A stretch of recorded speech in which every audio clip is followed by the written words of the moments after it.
Bienvenue dans cette 7e vidéo sur la séance 5 concernant les coûts dans l'entreprise. Alors pour cet exercice 4, on va appliquer les formules qu'on a vues et donc comment se composent les coûts d'une entreprise avec tout ce qui est coût total, coût fixe, CMOT, etc. etc. Ok, donc c'est avec ça qu'on va travailler dans cet exercice 4.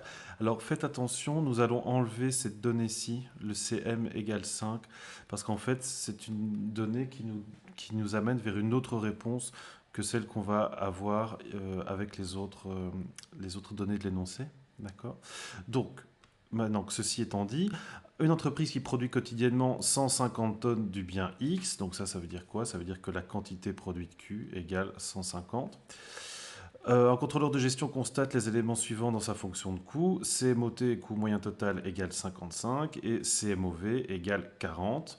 Il a oublié à combien s'élèvent les coûts fixes. Pouvez-vous l'aider? Donc, du coup, pour ça, on va partir de ce qu'on connaît, c'est-à-dire que le coût total d'une firme, c'est le coût fixe plus le coût variable.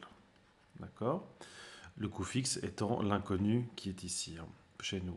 Alors, ce qu'on sait, c'est que comme on a du CMOT et du CMOV, on va diviser en fait de part et d'autre de l'équation par les quantités pour justement faire apparaître ici le coût total divisé par les quantités, c'est le CMOT que l'on connaît, égale coût fixe sur quantité, plus le coût variable divisé par les quantités, c'est le CMOV qu'on connaît ici aussi.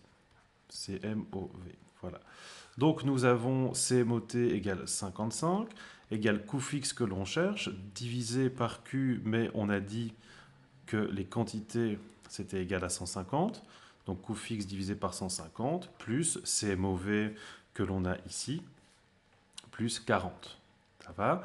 Donc en résolvant ceci, coût fixe sur 150 égale 55 moins 40. Coût fixe égale 55 moins 40, ça fait 15 fois 150, vu qu'on passe ici du dénominateur au numérateur de l'autre côté. Et 15 fois 150, cela nous fait 2250. Donc nous avons répondu à la question: à combien s'élèvent les coûts fixes? 2250.